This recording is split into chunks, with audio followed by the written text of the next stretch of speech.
One of the biggest mysteries surrounding the cult classic Sega Saturn video game Nights into Dreams concerns a deleted boss character named Selph. This boss was cut from the final version of the game, and very little about him has ever been intentionally revealed by the developers. Once fans learnt of Selph's existence, it sparked a search that has lasted the Nights community decades, which to this day still continues. With this video, I aim to not only provide context and a general timeline of events regarding this subject, but I also want to cover all the available leads that this mystery has given us, and where those leads eventually led us to. In addition, I want to debunk myths or fan headcanons so that only the facts are documented, and any personal speculations of my own will be clearly stated as such. Finally, I want this video to further open the discussion about Selph and draw attention to one of Sega's greatest mysteries, in the hopes that by doing so, it will lead to new progress being made towards the search. I've been part of the online Nights community for over 20 years, so to help fill in some of the gaps, I'll also be speaking from my own personal recollection, as well as provide my own opinions towards this topic. Grammar Warden, the person responsible for initiating the 2021 Nights Datamine project, has collected all the evidence so far regarding Selph and has documented it on her website. If you find the mystery surrounding Selph interesting, then I strongly recommend you check out her page on this subject. There is a lot of detailed information on there that is absolutely worth your time. The links are in the video description. With all that said, we need to start right from the very beginning to pinpoint just what it was that got the community searching for Selph.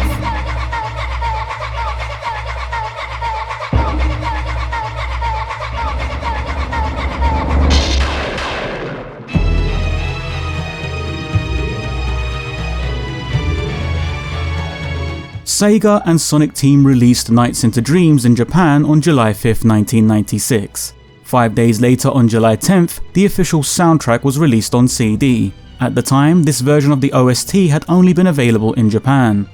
The soundtrack included a song that was not featured in the game. Its title was Know Thyself.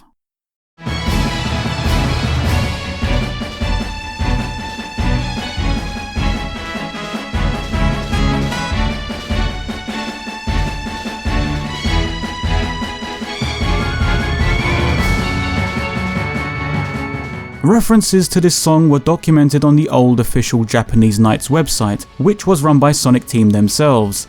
On the music production page, the song Know Thyself was listed as belonging to a boss that had been cut from the final game. And there it was, the very first tiny breadcrumb to hit the ground and throw us all down this long dusty trail. Or at least it would have been had the Western world been paying attention. You see, during the mid-1990s, the Nights community hadn't been fully formed yet. The internet was still in its early days after all, and a lot of us simply were not online by this point. Even if some of us had joined the World Wide Web, the chances of any Western internet user finding this information was ridiculously slim. Firstly, you had to know what Nights into Dreams was. You then had to have had a fair amount of interest in the game to want to research it in the first place. You then had to have knowledge that a Japanese website existed. And lastly, you had to have been someone who was able to translate Japanese to English, because there were no translation tools available online yet. With the internet in its infancy and the Nights community virtually non-existent, it's clear to see why the subject of Selph didn't go global during the mid-90s. It wasn't until some years later, during the early 2000s, when the Nights community was formed online. Fans who dabbled in hacking had attempted to dip their toes into Nights' files, but were having a lot of problems. Working with Saturn game data can be a very tricky ordeal due to the way those old games were programmed, and so any major attempts at data mining Nights in those early days was mostly abandoned because nobody could figure out what to do. It wasn't all dead in the water, however, because there was a discovery, a very crucial one. Loading Nights' ROM file into a hex editor can provide us with some interesting bits of information, such as concept names for levels and such. For our case specifically, a list was discovered featuring concept names for the bosses that were used during development. Some examples are Frog the Dragon for Gilwing, Mantle Man for Jackal, and so on. Towards the end of that list, a strange name popped up. Selph, a concept name for a boss that none of us recognized. This was our starting point. This was the very first true discovery regarding Selph that was made by the community in their initial attempt at data mining Nights. With the arrivals of such websites like eBay, the common internet user was suddenly presented with a convenient way to purchase foreign items. The NiGHTS OST, which had once only been available in Japan, had found itself for sale on the auction site. Some NiGHTS fans grabbed a copy of the CD when they had the chance and took notice of this odd song called Know Thyself. Dots began to link up. Some fans noted that the usage of the word Self in the title of the song could possibly link to this unused boss, which was codenamed Selph.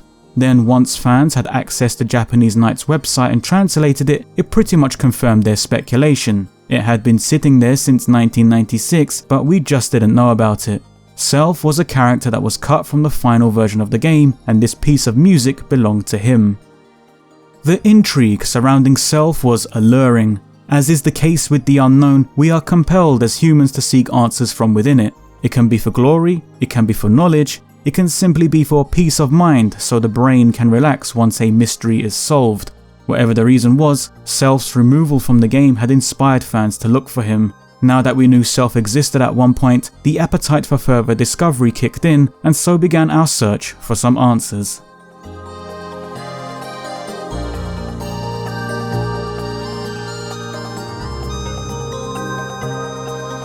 Although the initial NiGHTS datamine during the early 2000s didn't get very far, a sprite of particular interest was eventually ripped from the game. This asset was passed around the community to see if anybody could identify it, though nobody could.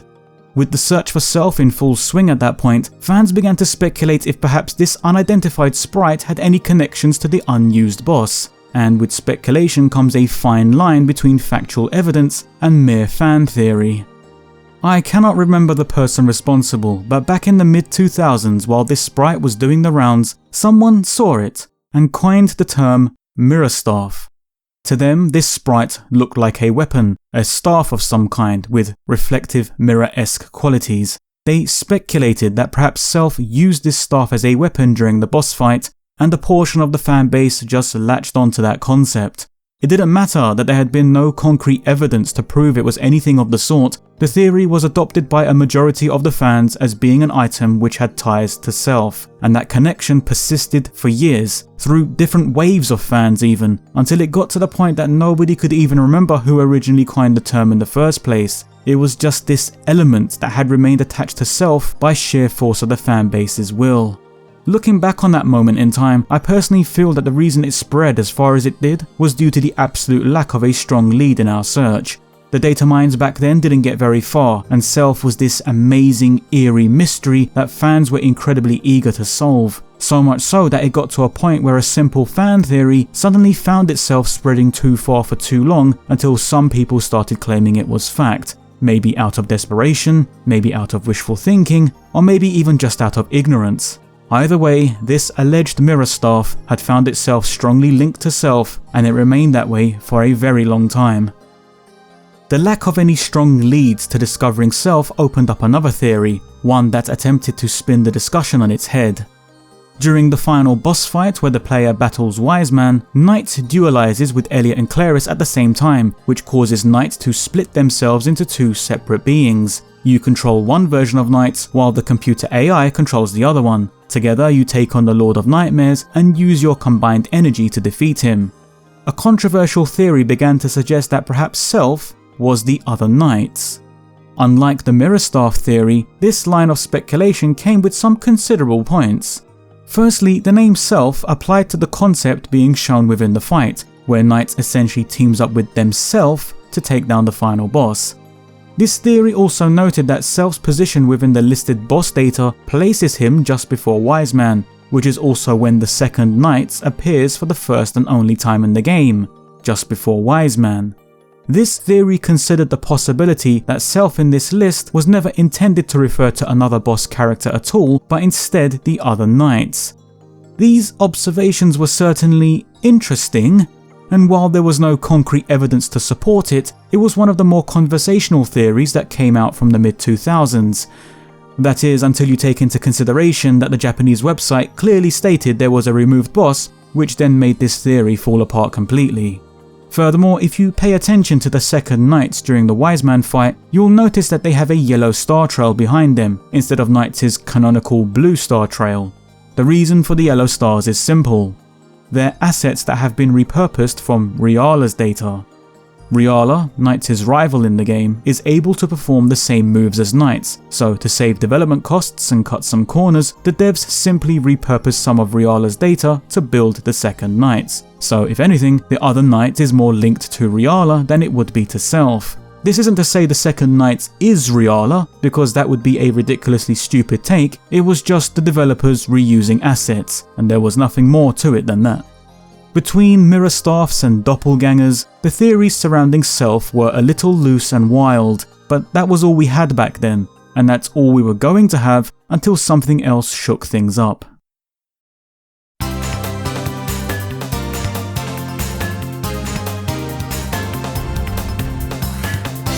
"2007 was turning into quite an interesting year for Knights. After over a decade, a long-awaited sequel had finally been announced by SEGA. With the Knights brand in the media spotlight once again, a lot of attention had returned to the community, and although we wouldn't have realised it at the time, some key turning points were about to occur. On November 18th, 2007, the Knights community was approached by DRX from the Hidden Palace website. For those that don't know, Hidden Palace are a community dedicated to collecting and documenting video game prototypes. One of DRX's acquaintances held in their possession a beta demo disc of Nights into Dreams that had been playable at E3 1996. DRX's acquaintance was looking to sell this beta disc and was wondering if anybody from the Knights community wanted to purchase it.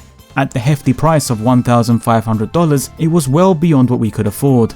Coupled together with the fact that the seller needed an answer within 2 days, and it looked like our chances of obtaining this rare item was about to pass us by, we simply didn't have the time or the money on our side.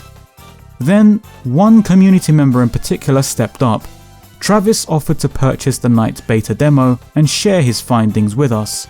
Upon receiving the disc and booting it up, Travis noted that despite it being a demo that contained only 2 levels and 2 bosses, there were some noticeable differences from the final game, like a different character select screen and different item placements. The disc also contained a creation date of early May 1996, which was a few days before E3 that year and just under 2 months before Knights' official release in Japan on July 5th. With all this in mind, Travis decided to invest some time into attempting a data mine. Selph was still the main target, and if this demo was showing slight differences from the final game, then it was entirely possible that assets belonging to Selph could still be locked away in the data. Of course, with this being Saturn game data mining it was going to be difficult and would likely take some time. And while Travis was keeping himself busy with that, another crucial development was taking place elsewhere. 2 weeks later, on November 30th, 2007, an interview with Sonic Team's Takashi Iizuka was being held in London. The sequel, Knight's Journey of Dreams, was in the run-up to its release, and Iizuka was hosting interviews to help promote the new game. With me and Trippy being co-admins of the community, SEGA Europe's community manager at the time, Kevin Ava, reached out to us and offered to ask Iizuka some questions on our behalf, as we were unable to attend the interview in person. This was before the time of Twitter. Nowadays, you can just find a developer on a social network and reach out personally. In 2007, there was nothing really like that. The community teams at SEGA were absolutely crucial at bridging a gap between the fans and developers. This was the very first time the fanbase would make direct contact with the people responsible for developing Knights, so when Kevin Ava offered to ask our questions to Iizuka, we absolutely jumped at the chance. You already know what we asked him. What did the deleted boss Selph look like? Deleted? Do we know? Apparently there was a deleted boss in the original game code for Knights 1 called Selph. Deleted? A deleted boss character. Deleted boss. Why do you know Why the boss of Selph? How do I know? What? I don't know. They know. They know. I think. Who is they? Their fan base knows. Iizuka was clearly very surprised by the question. Throughout the whole interview, another person had been translating for him, but this question prompted him to go beyond his translator and directly respond to Kevin in English. For a short while, Iizuka talks with his translator in Japanese about this subject before ultimately answering the question. It's correct. The Selph, the character, boss character, existed. That and also just idea. Just idea. Just idea. Yeah. Just the idea. So it wasn't ever created. No. It was just No. Yeah. Concept. Okay. That's the idea. So, apparently Self was just an idea but nothing more. That would seem reasonable, but as it turns out, it's not the full answer, because during his brief discussion with his translator, Iizuka gives a more elaborate response, which our Japanese community member Seiya helped to translate. According to Seiya, the rough translation of the discussion goes as such. Translator: what is it? Was a boss like this in the plan for the original Knights? Iizuka: yeah, it's true. I wanted to add a boss called Self. Translator: well, is it okay if I tell them in English? Iizuka: okay, maybe Naka had told them about Self before. Translator: ah, so they know. But why was it deleted? Iizuka: because the story of Knights had already been completed, and so the boss wasn't needed anymore. So we removed Self. The Self section of the interview was a confusing exchange which likely loses something in translation, but I'll try to explain what I personally think happened here. Sonic Team devs are under contractual agreements where they are not really allowed to discuss design concepts with anybody outside of the company unless special exceptions are made. With Self technically being something that wasn't officially released in a final product, the character remained as an asset from the development period instead, meaning it can't really be discussed without potentially stepping into a legal issue. My personal take regarding this part of the interview is that Iizuka was completely stunned by the question because it was the first time someone from outside of Sonic Team had mentioned Self. Then in the confusion, Iizuka had to think quickly about how to answer it because if he says something wrong, he might land himself in trouble. That's why the exchange of information was as broken as it was, and why I think his final answer was mostly trying to brush Self off as more of a concept rather than anything that was substantially developed. Iizuka's reaction to hearing the name Self was instant, which led me to personally believe that the character was at the forefront of his memory, therefore making it something more prominent and inclusive of what Nights into Dreams would have contained, rather than a mere disposable concept character. I believed Self had more production put into him than Iizuka had been leading on. That's when Travis came back with results from his attempted datamine. Firstly, the bad news. As could be expected at the time, there was only so much that could be done with the limited knowledge we had about data mining Saturn game data. Travis wasn't able to get very far, and whatever he was able to find only seemed to confirm that Self might have been there once, but no longer was. From what Travis could tell, the file pertaining to Self was mostly empty. The good news was he had made a notable observation, the first observation of its kind when in regards to Self. The SFD file that would have connected to Self was spelt differently than how it had been spelt in the boss list containing the concept names. Self in the boss list was spelt with a PH at the end, however the file in this beta demo's data was spelt as it is grammatically meant to be spelt, S-E-L and F. It's a small detail for sure, but an important one if we are taking all of Self's details into account. And it's a detail that would further re-emerge on more than one occasion.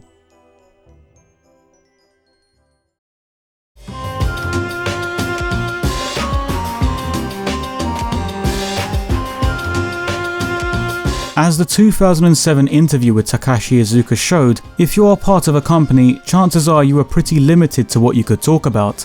So, what about Yuji Naka then? Yuji Naka had been one of the founding members of Sonic Team, but left Sega during March 2006. He then went on to form his own company and was working on a number of independent titles at the time. Technically, he was no longer contractually bound to Sega, and I wondered what an interview with him would be like on a more casual level, less of the red tape and treading on eggshells variety, and more of a direct one-on-one line of communication. Social networks had gained popularity towards the tail end of 2009, with everybody from the regular casual citizen to the glitzy glamorous Hollywood star creating accounts on those platforms. People who had once been entirely out of reach were now just one click away from potential interaction. Convenient. During June 2010, I located Yuji Naka online and politely approached him to see if he would be interested in doing an interview. Personally, I wasn't expecting to get any sort of response, but he replied and agreed, with the interview taking place over direct messages. Within the interview, we asked him about Self, to which he responded with the following information. Self is one of the original archetypes of Carl Jung's theory. This idea was omitted since the production period was short on time. It was thought that it would be introduced as a concealed boss. Visualization of this character was made to some degree. Yuji Naka's answer regarding Selph elaborates a bit further than what Takashi Iizuka was able to tell us a few years prior. Naka states that some progress had been made towards Selph's development, which added to my own speculation that the character was more than just an idea that never left the concept stage.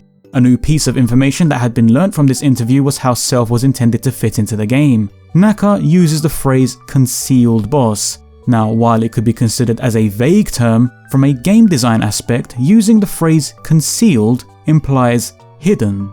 This information could mean that Selph would have been a hidden boss. This concept is something that Sonic Team had demonstrated in their previous game Sonic & Knuckles. Upon collecting all the Chaos Emeralds, an extra stage would unlock, allowing you to battle a boss that doesn't appear through regular gameplay. By defeating this boss, you earn the complete intended ending for Sonic & Knuckles. With Naka's answer claiming Selph would have been a hidden boss, it's very likely that a portion of NiGHTS' intended gameplay design would have seen you complete side objectives that would eventually unlock the boss fight with Selph. In these terms, Selph could be considered an extension of the main game design, so when time constraints caused the project to make some cuts, this extension was removed. But it's also worth considering that if Selph was to have been a hidden boss, then would it have occurred in the same manner as Sonic & Knuckles, where you unlock a hidden boss that provides you with the full ending for the game? If that were to have been the case with Selph, then this information coincides with what Takashi Iizuka said to his translator during the 2007 interview, that the story of NiGHTS was complete, therefore Selph was no longer needed, implying that Selph might have had an impact on the story. We must also take into account what Naka is referring to when he says Selph is one of the original archetypes of Carl Jung's theory. Carl Jung, a pioneer in dream theory and psychology, was a huge part of Sonic Team's research, being highly influential to their design choices for Nights into Dreams. The archetypes that Naka is referring to are Carl Jung's breakdown of the human psyche. These archetypes were used as a basis to craft some of the characters for the game. Anima and Animus represent Clarice and Elliot, the feminine and masculine traits in a person's psychological identity. The Shadow represents NiGHTS, which is the wildness and the chaos. And one of the other major archetypes is simply called Self, an archetype that is the unification of the conscious and subconscious to create the totality of the psyche. That sounds pretty important if you ask me, and with Self being based on that archetype, I think his involvement might have been pretty crucial. Of course, this is just me putting breadcrumbs together to see if they come from the same loaf of bread. I could be making a reach here, but between the information from both Iizuka and Naka, it strongly leads me to believe that Self was intended to be something quite significant indeed.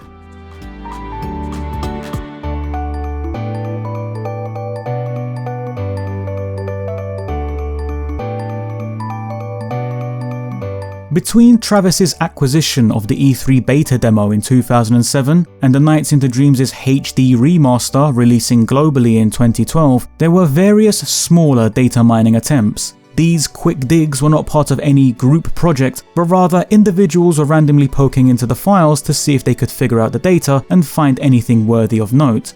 During the span of those 5 years, there were two notable discoveries, one of which I personally think does not link to Self at all, but one that absolutely definitely does. We will start with the one that I feel has less connection to Self. In 2011, a user by the name of Bosco was able to rip audio from the game. It would appear that entire chunks of audio data gets grouped together in sections that are then individually accessed by the various parts of the game that requires them. So when you rip audio data from, let's say, Riala's file, the audio is grouped together like this. Beatrice no one nice. Yeah. Night. Guru affile timafilo.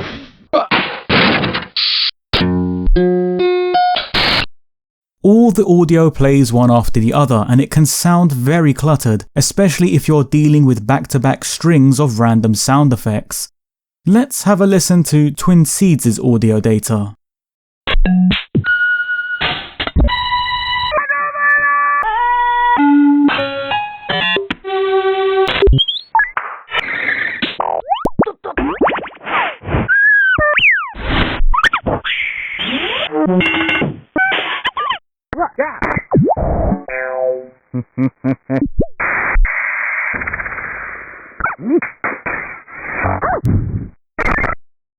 Oof, it sounds like a 1990s logo bumper for a cartoon company.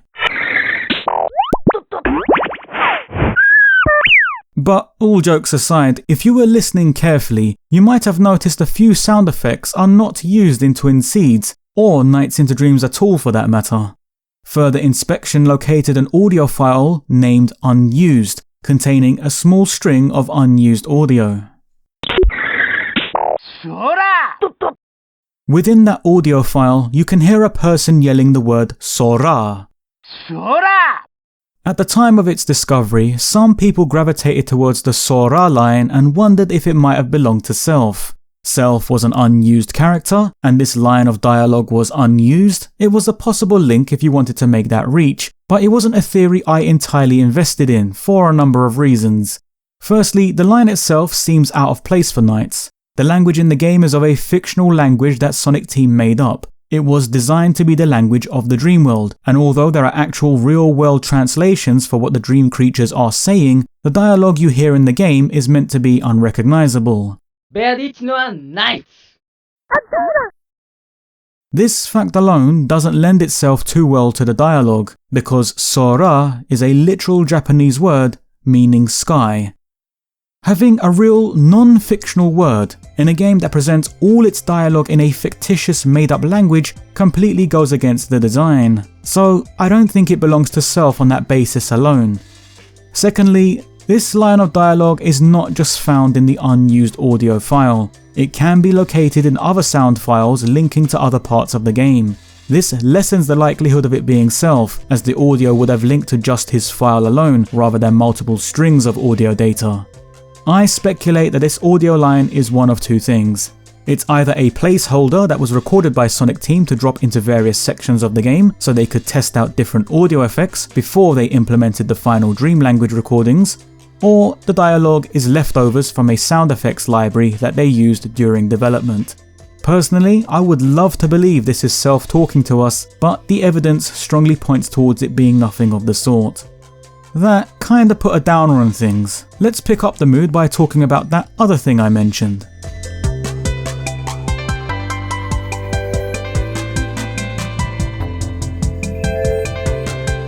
For this next section, I'm going to have to get a little technical, which is a problem because I'm not a tech person in the slightest, so if I get any details wrong, then I apologise.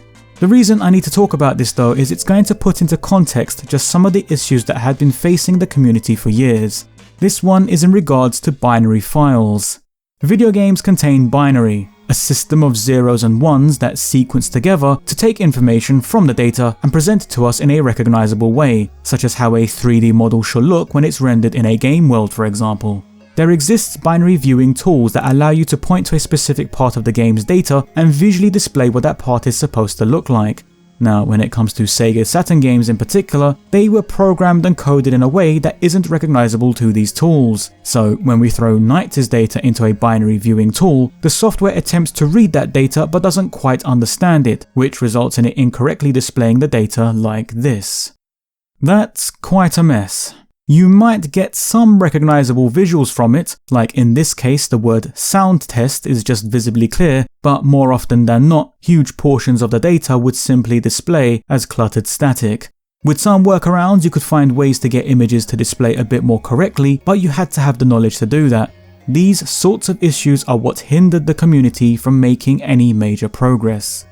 The image you're looking at right now was provided to me by Ketrin, a member of the 2021 Datamine project. While this screenshot was taken during the 2021 data mining period, it is representative of what some of the data mining looked like in earlier attempts, and it was during one of those earlier isolated solo data mining attempts where I saw something similar to this screenshot. Unfortunately, I'm having trouble remembering who that person was, and I can't seem to locate the original post either, which is not very professional, I know, but it will tie together regardless, as you'll eventually see. I believe it was around the period of the 2010s when someone posted a warped static image similar to the one you're looking at now, and in there, they found this. It was the discovery of an unused Selph name tag graphic, spelt grammatically correct with an F at the end instead of the PH. This was essentially the very first graphical asset to be discovered in connection to the character, and by finding it, this asset completely confirmed two specific things about him. Firstly, the character was definitely more than just a concept. This name tag graphic belongs to an in-game menu screen listing the bosses of the game. Since Sonic Team had developed Selph's name tag assets for the on-screen menu, then it meant Selph's development went beyond concept. The character had a graphical asset that was developed and added to the game's data, despite it going unused. This means Selph wasn't just something they considered adding, it was something that was in the process of being added but then cancelled. Secondly, this discovery confirmed the character's official canonical name. The SFD file spelt Selph with an F, and this graphical asset now supported that version. If Sonic Team went as far as developing visual assets of this variation, then it strongly implies that this was the intended version of Selph's name. Since our initial discovery of Selph came from the concept boss list, the PH version is the one most of us grew accustomed to, but if we're talking about accuracy, it isn't the correct version. The PH version did come from a concept list after all, where things like Mrs. Fatty once stood in place for Puffy, for example. It's a name that was thrown around during development but was likely never intended to be the final version of the name. That being said, I do understand the preference towards the concept name variation. The PH does make it look more dynamic and interesting, at least it does to me. Furthermore, the PH version helps to differentiate the name from the common word Selph, which is something that NiGHTS also has regarding the lowercase I. NiGHTS is spelt with a lowercase I to help differentiate the name from the regular word NiGHTS. I personally prefer the concept version, but I agree that it was not Sonic Team's intended vision for him, and I accept that the grammatically correct version is the canonical one. Whichever version you decide to use is entirely up to you, as both of them still reference the same character.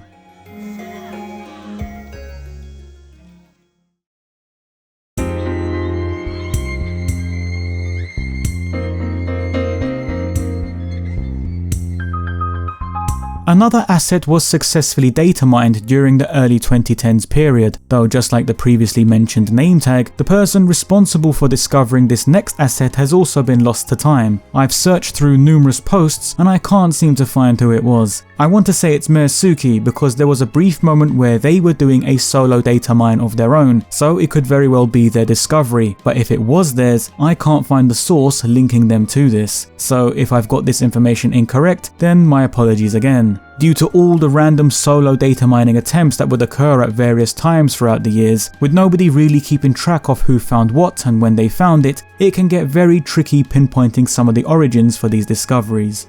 Anyway, let's continue.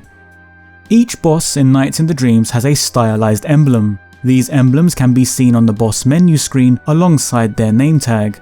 They can also be seen after completing a level, where it shows scores on a leaderboard accompanied by an emblem to represent which boss was encountered during that run. These emblems are designed to be abstract, but still contain enough detail to tell us which boss they're representing. For example, Gulpo's emblem displays a fish, Claus's emblem displays a cat, Wise Man's emblem displays one of his hands, and so on. If Selph has an in-game name tag graphic, then was it far-fetched to presume he might have had a stylized emblem to accompany it? As it turns out, it wasn't so far-fetched at all. In the data, there exists one single boss emblem that goes unused, and with Selph being the only boss that was cut from the game, it's incredibly likely this unused emblem belongs to him. The discovery of this emblem marks the first time a visual for the character has been seen.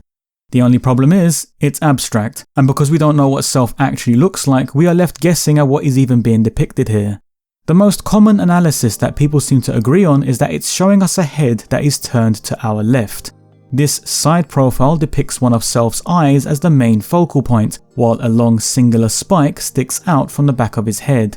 The bottom part of the emblem can either be seen as a smaller spike, giving the character a Metal Sonic type of head shape, or it is the character's neck that is sticking outwardly. I'm not sure which of those two descriptions I personally lean towards, but it honestly could be either of the two, and until we get a proper visual of Selph, this emblem will be entirely up to personal opinion. And if we're on the subject of personal opinion, here's one of my own. It's gonna get a little crazy for a bit, and even though it's nothing more than my own strange speculation, I just want to document it regardless. For quite a few years now, the character depicted in this emblem has reminded me of another Sonic Team character, the Sonic Adventure boss known as Chaos, specifically Chaos Zero. If this emblem is depicting Selph from the side, then I think it has some design similarities to Chaos. Firstly, the shape of the head is similar, and although the protrusions from the back of their heads are of different lengths, they do angle outwardly from the same regions, one going from the top and the other going from the bottom. Secondly, the placement and shape of the eyes are similar to Chaos's, appearing huge and alien-like. It's also worth noting how Selph's emblem seems to make his eyes a focal point, and on Chaos's design his eyes are also pretty central to his appearance. And even though this emblem is designed to be abstract, the lack of any strong facial details reminds me of Chaos's design, which is also lacking major features. I often wonder about how Selph might have appeared and functioned as a boss. The name implies that he were likely to be some reflection of yourself. The boss theme called Know Thyself feels like you would battle yourself to better know yourself. In what way can you visually present a character that is designed to represent yourself? The answer might come as a blank slate of sorts, a creature that is bland by default but can morph and change into whatever person he's reflecting, and while those specific conditions don't apply to Chaos directly, Chaos is also known for being a blank slate design that can morph depending on the circumstances. Of course, we have no idea if Selph was going to have morphing abilities, but it's a concept that doesn't seem so ludicrous considering what the character might have represented. If that were to have been the case, even though Selph's reasons for morphing might be thematically different from Chaos's, it's still an ability that could have originated with Selph's concept but then restructured to fit Chaos's. Another peculiar thing is how Chaos is linked to the creatures known as Chao, Sonic Adventure's system that sees you raising pets which will either love or hate you depending on how you treat them. This system is lifted directly from NiGHTS' A-Life feature, seeing you interact with creatures that either grow to like or dislike you. Could it be that one of the reasons Chaos was written to be linked to a system that was brought over from NiGHTS is because the character's design also originated from NiGHTS? I am absolutely making a reach here, and this is entirely my own speculation. I am pulling this from nowhere but a deep dive inside of my own head. Maybe I'm just seeing what I want to see and I'm retroactively applying Chaos's appearance onto Selph, but whenever I look at Selph's boss emblem, I just see aspects that remind me of Chaos, and I can't help but wonder if Selph's removal from NiGHTS into Dreams might have prompted Sonic Team to repurpose the character for Sonic Adventure instead. I'm not even sure if I would believe this myself, to be honest, but it is a weird idea that I wanted to document regardless. Until we get an actual detailed visual of Selph, crazy theories like this will remain as nothing but crazy theories. To this date, this boss emblem is the only official canonical image that has been discovered depicting Selph's appearance.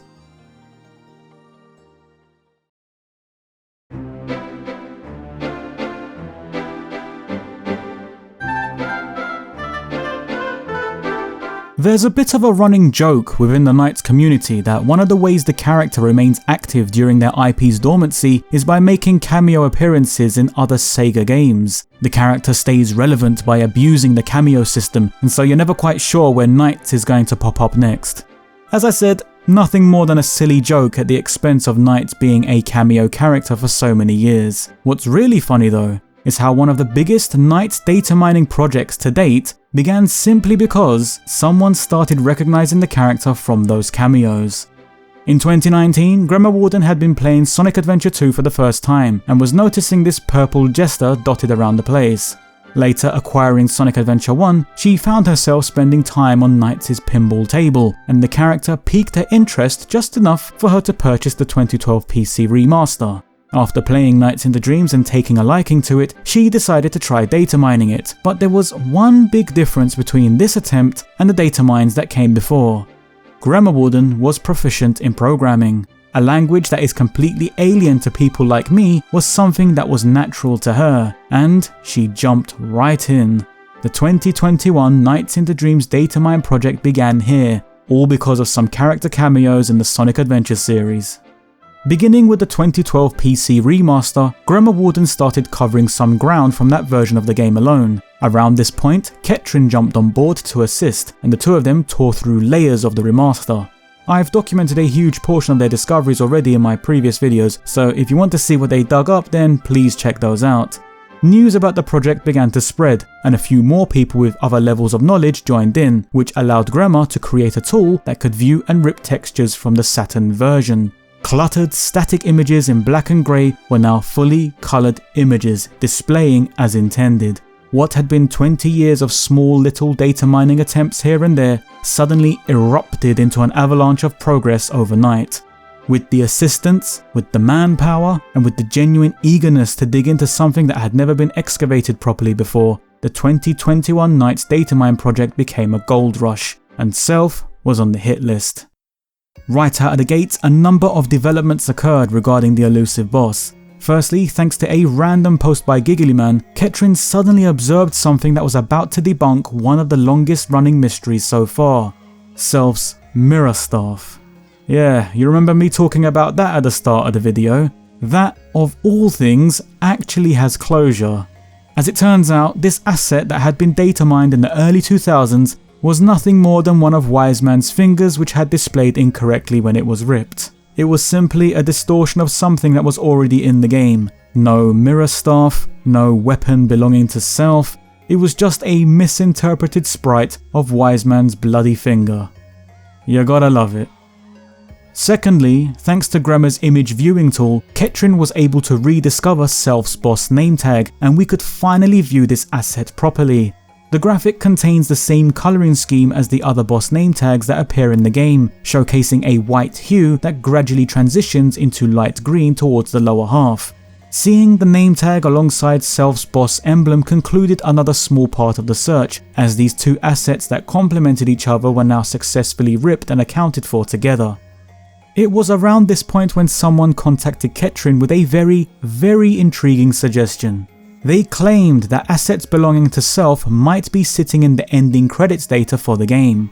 It's presumed that this unknown user had attempted to data mine those files themselves but hadn't fully succeeded due to limitations, but with Gremmer's Datamine project, it could technically be possible now.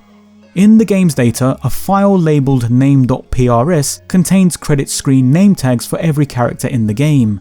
These name tags are also accompanied by a piece of rendered art of the character, for which the art data resides in a highly compressed state in a file called ending.bin. Our unknown informer hypothesized that, like the boss name tags with their accompanying emblem, perhaps Selph had a name tag for the credit screen that could be accompanied by a rendered piece of art. This was a shot in the dark, but it actually made some logical sense. Every character in the game has rendered art during the ending credits. Since it seemed Selph went beyond the concept stage but was cancelled mid-production, it was entirely possible that the devs could have gotten as far as creating a rendered image of him for the credit screen. If so, was that image still in there but just going unused? We needed to take a look, but that wasn't going to be easy. As I mentioned, the file containing the rendered art for the ending credit screen was in a highly compressed state. Getting through those layers of compression was a huge problem that needed solving. In the meantime, on November 30th, 2021, Ketrin dived into the name.prs file, and along with Grammar Warden, together they pulled out all the name tags that were in there.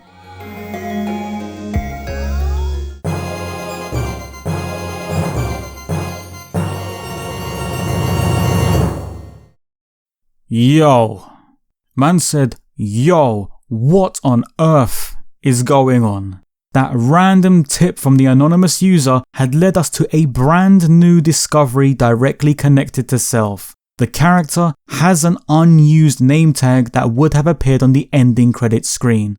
Furthermore, similar to the other text asset, this discovery solidifies Sonic Team's intended version of Selph's name, once again spelling it as it's grammatically meant to be spelt. With this discovery, we now sat on one of the biggest leads in the history of the search.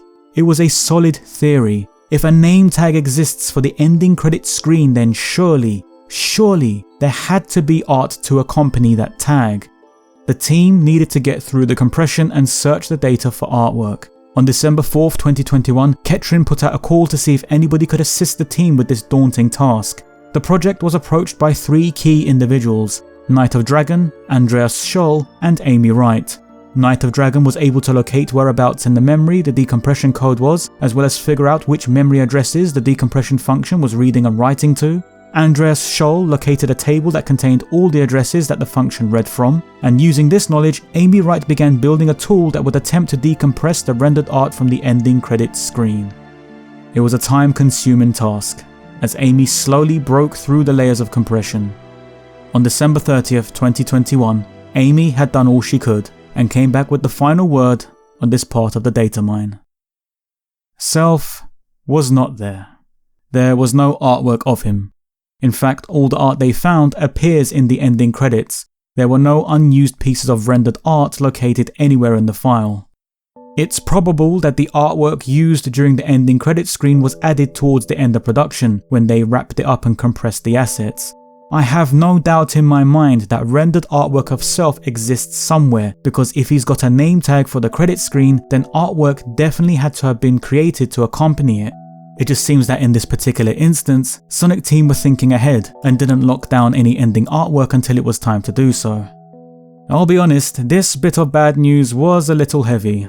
This was one of the strongest leads we had. It ended as quickly as it had begun, and sadly, it didn't lead us to finally finding Selph. But it certainly gave us one of the biggest roller coaster rides during this entire search, and the progress that was made by those 3 individuals just goes to show what can be achieved when people work together to overcome an obstacle.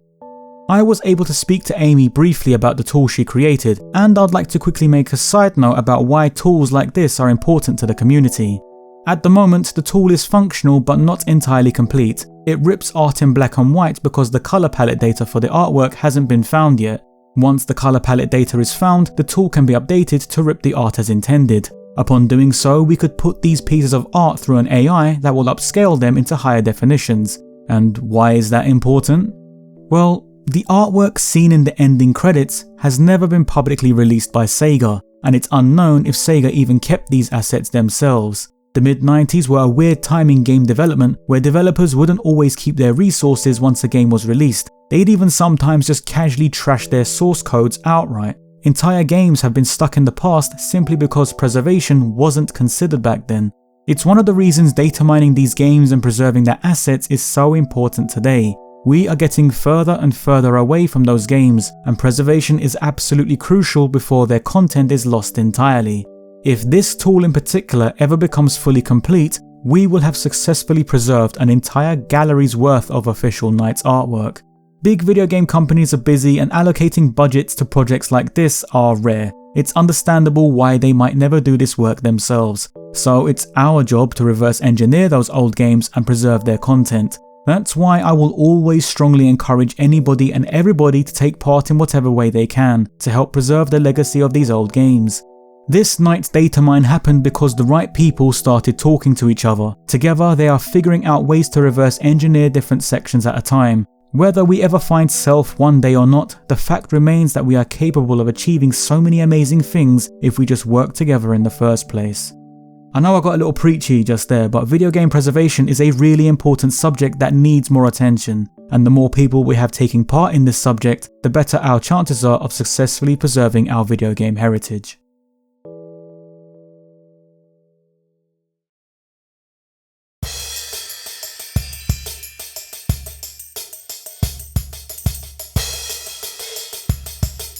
On the 6th of December 2021, around the time of his arrival on the project, Andreas Scholl discovered these unused objects. They were 2 different sets of 3D modelled emblem heads. One seems to depict either Riala or NiGHTS, while the other set is of an unknown character. They were located in the common objects file data, meaning these items were something that could appear in every level, possibly as a collectible item, though that's not been confirmed. These 3D head models were not found in the data for the final game. Instead, they were found hiding in the data for the E3 beta demo from 1996. As I said, these items are unused and are not present at all in any gameplay element, implying that by the time the demo discs were being created for E3 that year, whatever these 3D emblems were supposed to have been had been cut from the game. This means that they are remnants from a much earlier build that were accidentally carried over into the demo's data. I ended the previous night's Datamine video on a cliffhanger regarding these strange objects, partly for atmospheric effect, but mostly because I wanted to give the team enough time to further investigate this discovery.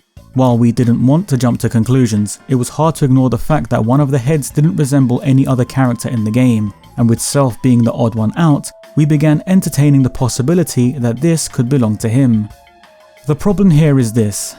Due to this item being nothing but a remnant from a much earlier build, trying to learn anything further from data mining the demo is bringing us to dead ends.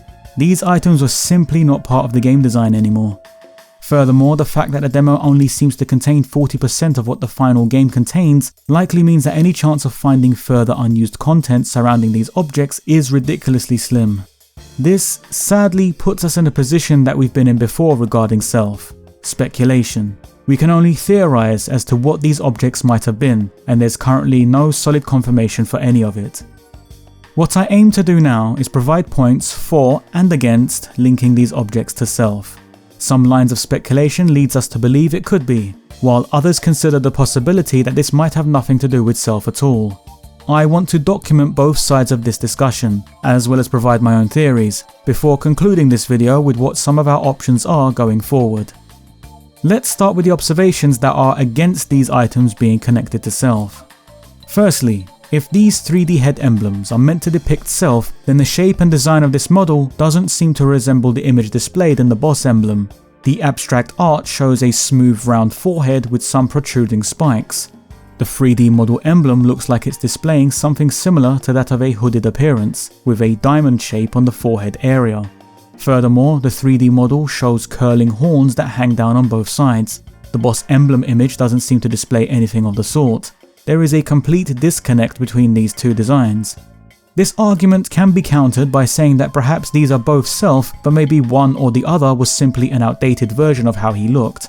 The character did get cut during development, so it's possible they could have still been altering his appearance as they went along, but that's just a wild stab in the dark and it's not built from any solid evidence. The second observation comes from analysing the other set of heads, which might give us a crucial detail to consider.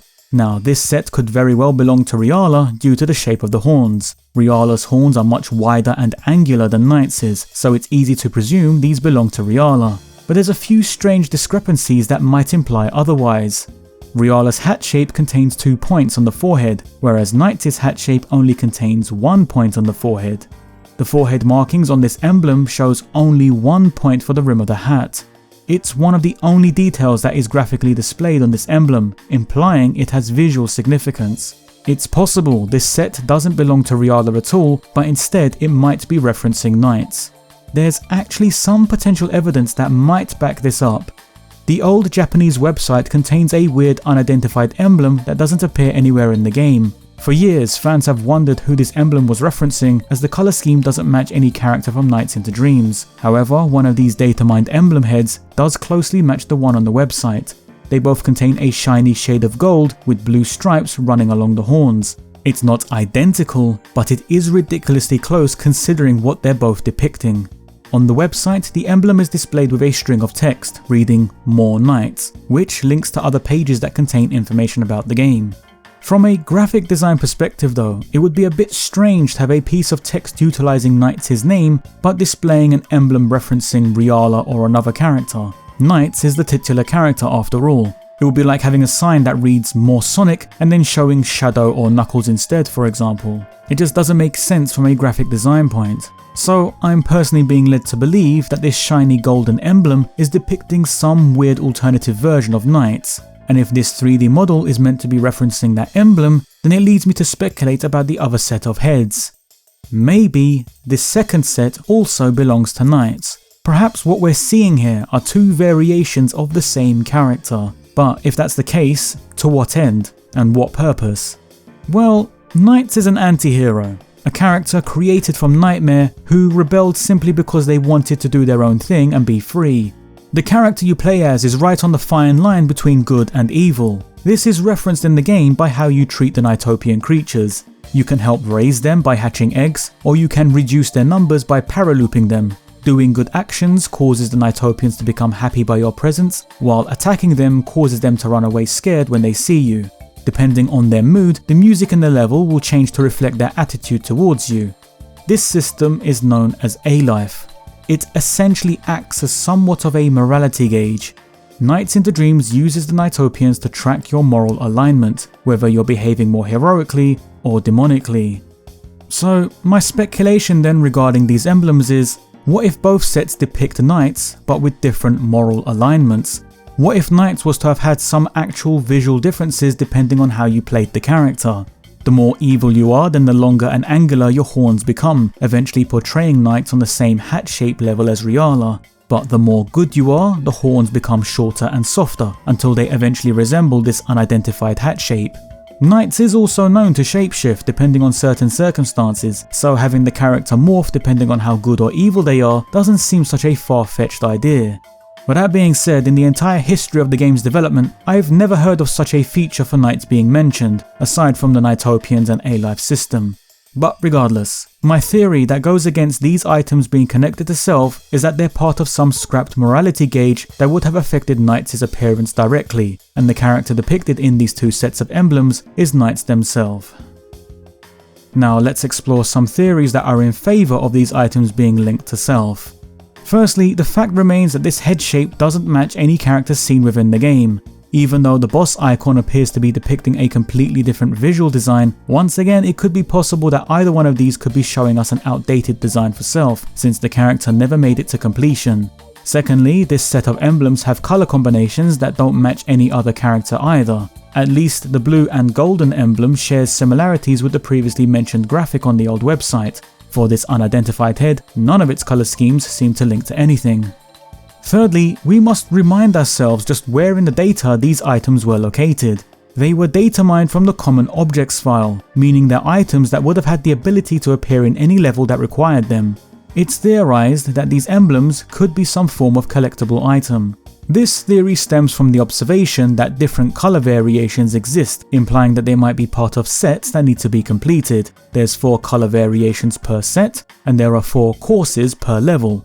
There are also technically 4 levels per character, so as a collectible they could have functioned as 1 per course or 1 per level. It would have worked either way. Furthermore, it's worth noting how these 3D models look once they've been loaded into a level. It's not so straightforward getting them to load, and we need to perform a workaround to do it. If we model swap with another common level objects item, in this example we'll use the egg clock, we can swap out the clock for one of the emblems. Now please ignore some of the assets that still belong to the egg clock, like the rotating clock face hands and the beam of light, and just focus on the emblem itself. Looking at these items in game, they contain a shiny metallic surface. They've clearly been designed to stand out and draw your attention, further leading us to believe that they might have been collectibles. But if that's the case, then these emblems are presented in a way that differs from most of the other collectibles in the game. Star chips, blue chips, even the Idia themselves are all 2D sprites, yet these emblems are 3D modelled. The only other collectible items that I can think of that are 3D modelled are the power-ups, and those power-ups are hidden until you paraloop a specific part of a stage, and then they suddenly appear. This hidden aspect of the power-ups takes me back to what Naka said about Self being a hidden boss. Could it have been that you would have had to search the levels for these hidden emblem heads, and by collecting the entire set, it would unlock the boss fight with Self? If you really want to think about Sonic Team's game design, then what about special stages?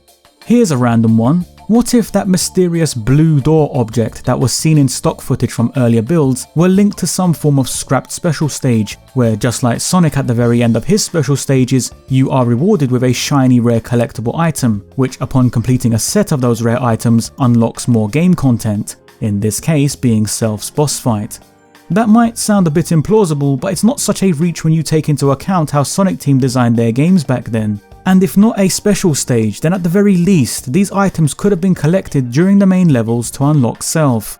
There's one small potential piece of evidence that might back this up, and while it's still part of intense speculation, I've saved it towards the end of this part because I want to believe it holds some weight into tying up this theory.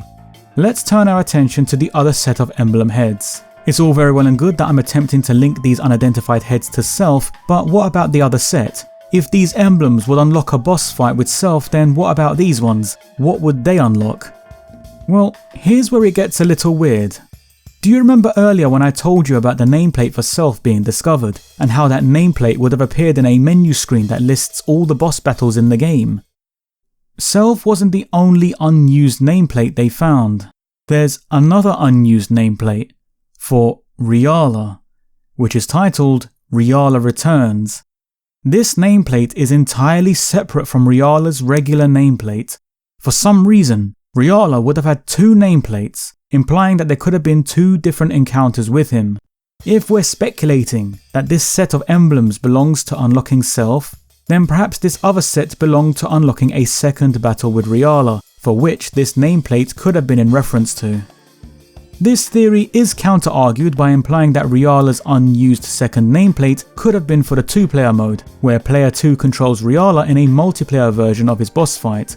That sounds like it could make sense, and I'm even partial to believing it, but from a graphic design perspective, having a nameplate that's located within a boss menu but references a two-player element seems messy. It doesn't fit the criteria. Why would you have information from a multiplayer section of the game located within your boss menu? It doesn't make sense. Though it could be further argued that the reason this nameplate goes unused in the first place is because Sonic Team came to that very same conclusion themselves. This could be an unused nameplate for the two-player mode, and the reason it goes unused is because it doesn't fit with the boss menu, and there was probably nowhere else to put it, so they just scrapped it entirely. That is a logical and possible explanation, but then I'm willing to counter-argue all of that by asking, if it's for the two-player mode, why is it titled Riala Returns? That's not very descriptive of what two-player mode actually is. This unused boss nameplate has a complete focus on just Riala, and the implications of Riala returning sounds more like an event or scenario rather than a small fun multiplayer element.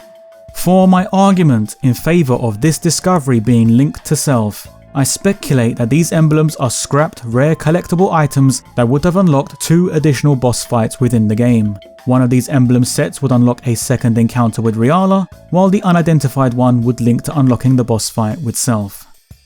There's also another theory exploring the idea that instead of one, both of these emblem sets could belong to Selph. If we consider the possibility that Selph's appearance might be manifested as the reflections of a person's inner self, perhaps one emblem set is showing us Elliot's version of the character, and the other is showing us Claris's version. Maybe you collected one specific set as Elliot to unlock his boss battle with Selph, and for Claris you searched for the other set. That is also a possible theory to consider. Excluding the Nightopian A-Life system, Nights in the Dreams lacks a lot of post-game content, and it's possible to complete the main game in under an hour. The shortness of this game has always felt strange to me, but by having 2 additional optional boss fights, ones that might have been unlocked by the player exploring the levels in search of rare emblems, could have extended the game time tremendously. Of course, as I said at the start of this section, these are all just theories, and until there's another breakthrough to provide us with further answers, they'll have to remain as nothing more than that.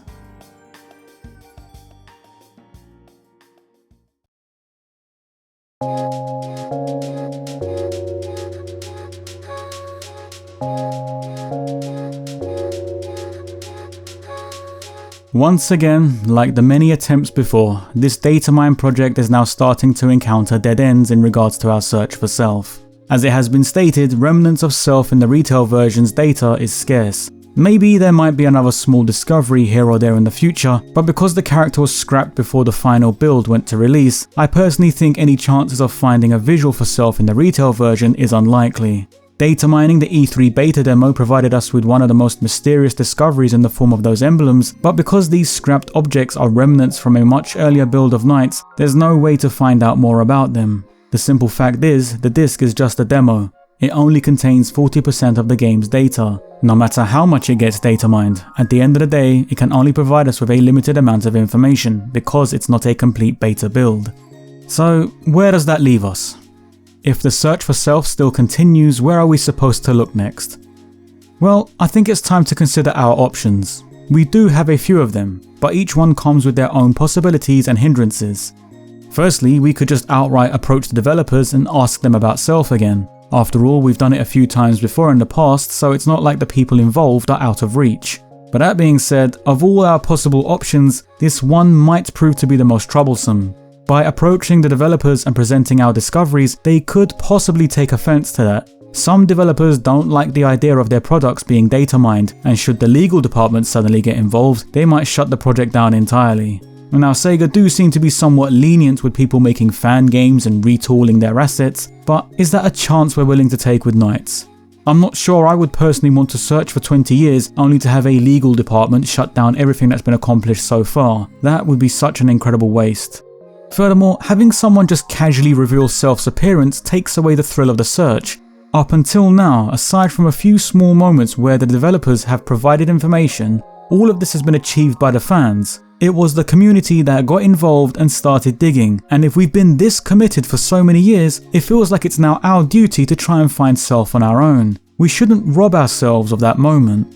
I feel approaching the developers and inquiring further about Selph should be seen as a last resort, and something that's only considered once we have exhausted all other options. The second option is to continue data mining the versions we have, but maybe expanding the numbers of the team further. This small team has accomplished so much, but it is still just a small team. It's possible there might have been things that we missed, or perhaps someone with a different area of expertise could break through other parts of the game's data. The more people that are involved, the more ground we can cover and even double check the areas that we have data mined already. The problem with this option is it requires people to know how to data mine, and even if they don't, they need to be able to learn the basics to get started. The team can teach you how to data mine, so the help is there if you need it, but you need to be personally committed to doing this yourselves. Another problem is that these are still just the same versions we've been data mining already, and although not every single nook and cranny has been dug up yet, the likelihood of finding Selph is small. I personally feel that more people should get involved because it can only help this project in the long run, but we have to acknowledge that this option is just covering the same ground and could likely yield no further results. The final option is quite a radical idea, but it's one that I've been thinking about a lot, and for as difficult as it might be to achieve this, I think it might provide us with one of the best shots we have at finding Selph. I think we need to try and find an earlier build of Nights into Dreams. If we really want to learn more about what was cut from the game, then we need to data mine a full beta build that predates the E3 demo. These emblems, the assets connecting to the blue door, the beta Idia capture, Selph, all these things could be sitting in an earlier build. Some of them might even be in a functional playable state. I know this is a complete long shot, but it's not entirely impossible. I mean, stranger things have happened. Travis acquiring the E3 beta demo in 2007 only for Andreas to successfully data mine these emblems from it 14 years later is proof of that. The fact that the community came into possession of an E3 demo in the first place is crazy enough. It happened once. I'm sure with enough luck it could happen again. So, what odds are facing us with this radical suggestion? What do we need to do?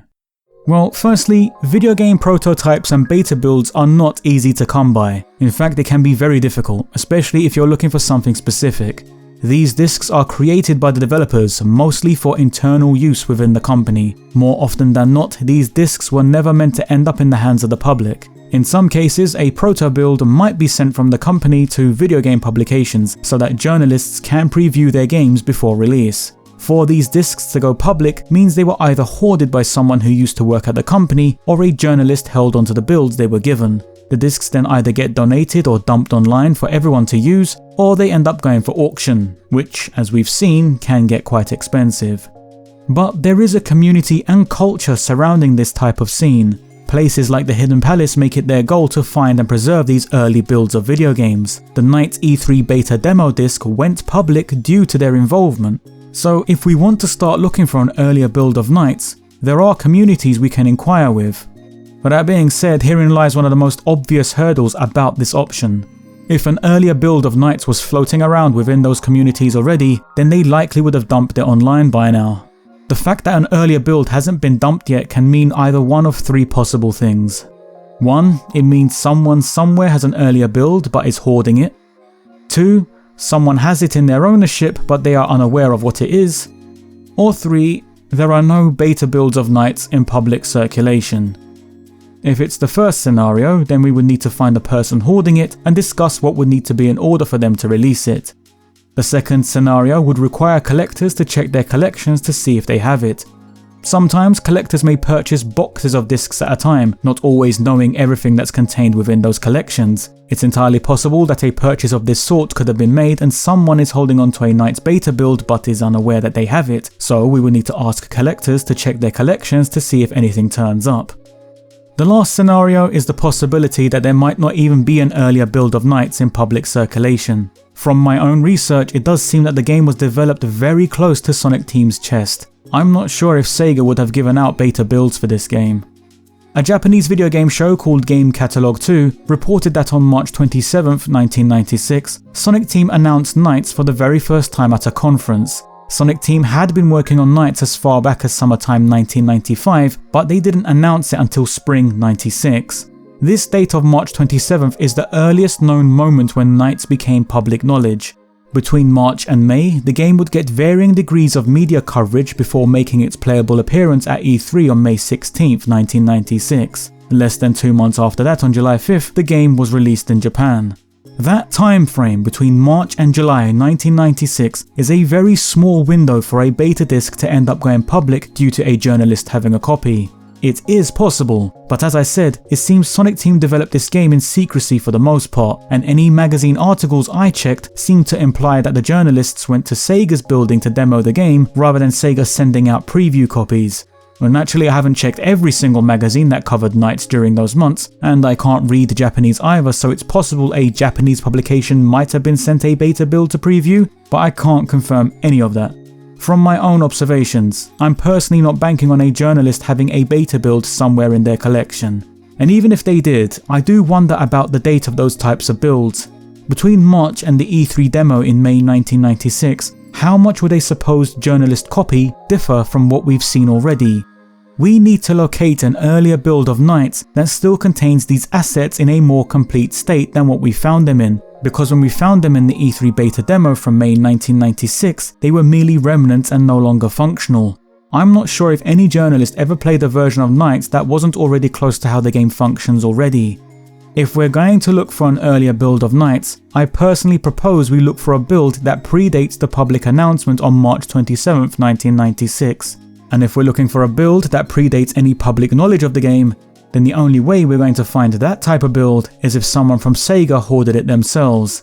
Either way, whether we search for a possible journalist copy or an internal development build that was hoarded from within Sega, to find a full beta build of the game that still contains assets shown in this development stock footage is a ridiculously tall order.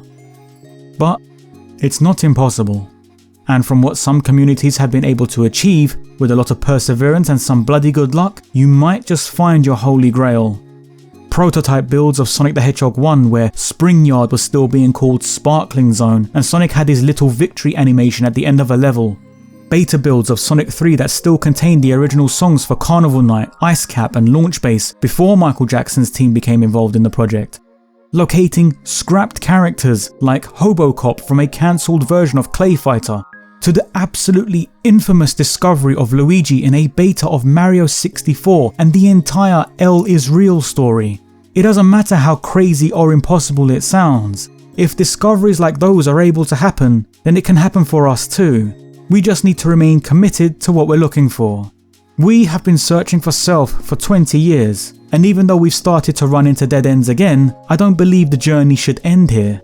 We need to broaden our search and think outside the box. We need to approach data preservation communities and ask around if anybody has seen an earlier build. We need to ask collectors to check their collections and see if they just happen to have a random Knights build in there that they didn't know they owned. We need to find a full beta build of Knights into Dreams, one that predates the E3 demo and preferably the date of the game's announcement itself. If this Datamine project has proven anything so far, it's that amazing things happen when we work together towards a common goal. Some discoveries during this Datamine provided further context to previous mysteries. Other findings even went as far as debunking myths that have been around for decades. We would not have found some of these assets had certain individuals not become involved, and the only reason they became involved was because word of mouth travelled through the right connections. We need to talk, and keep talking, until someone somewhere down the line makes headway on the next lead that brings us one step closer. And through these communities and the efforts of every single person playing their part, I truly believe that one day we will eventually find Self.